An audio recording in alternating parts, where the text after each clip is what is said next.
Vous êtes la bienvenue, mesdames et messieurs, dans les Échos du Monde, votre plateforme d'information à l'international sur DBS Télévision. En France, au lendemain de la condamnation de Nicolas Sarkozy, la candidate à l'Élysée Marine Le Pen a affirmé ce mardi 2 février 2021 qu'elle ne souhaitait pas que la justice fasse la primaire de la présidentielle de 2022.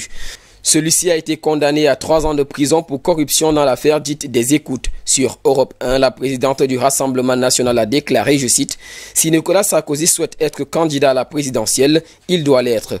Il devrait être malgré la condamnation dont je rappelle qu'elle n'est pas définitive. » À noter que celle-ci est mise en examen avec d'autres responsables de son parti pour des emplois présumés fictifs du FN devenu RN au Parlement européen. Et à ce sujet, Marine Le Pen a déclaré qu'elle ne craignait personne. Elle a également soutenu qu'elle serait candidate à la présidentielle, quoi qu'il arrive. Elle a accusé le parquet national financier, une juridiction d'exception, d'être devenu le parquet de l'opposition et a demandé à nouveau sa suppression.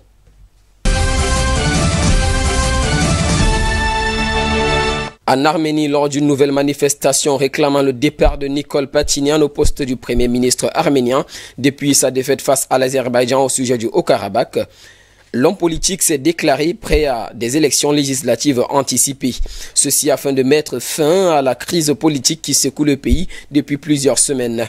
Après avoir dénoncé jeudi dernier une tentative de coup d'État de l'armée qui a réclamé sa démission, Nikol Pachinian a déclaré, je cite, « Seul le peuple peut décider qui restera au pouvoir ». Fin de citation.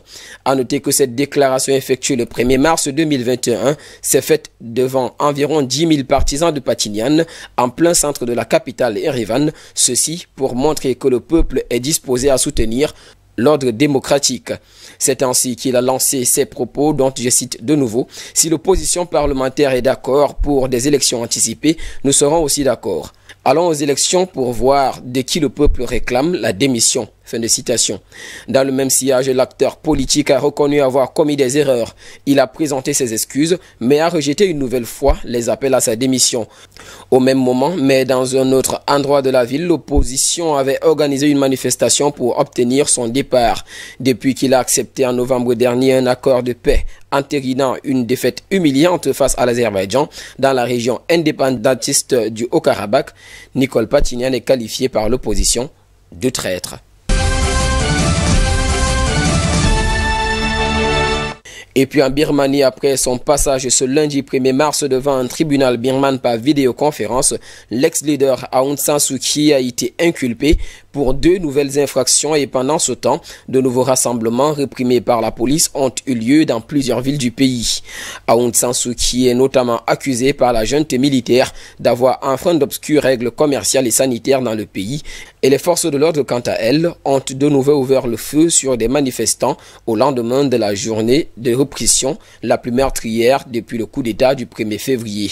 Déjà poursuivi pour avoir importé illégalement des talkie-walkies et violé des restrictions liées au coronavirus, l'ex-dirigeante âgée de 75 ans est désormais poursuivie pour avoir violé une loi sur les télécommunications et pour incitation aux troubles publics. C'est du moins ce qu'a détaillé un membre de son équipe de défense. Selon son avocat Min Soe, cette deuxième nouvelle accusation est liée à un article du Code pénal de l'époque coloniale qui interdit la publication d'informations susceptibles de provoquer la peur ou l'alerte ou de troubler l'ordre public. L'autre chef d'accusation porte sur une loi sur les télécommunications qui requiert une licence, a-t-il ajouté.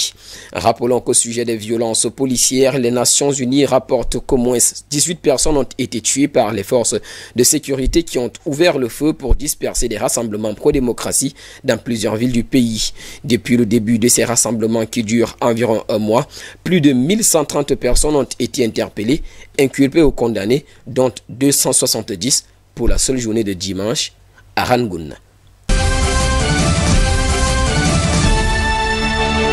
Et pour finir, au Yémen, l'Organisation des Nations Unies tire aujourd'hui la sonnette d'alarme sur la menace d'une famine à grande échelle dans ce pays dont la guerre a fait état de plusieurs dizaines de milliers de morts.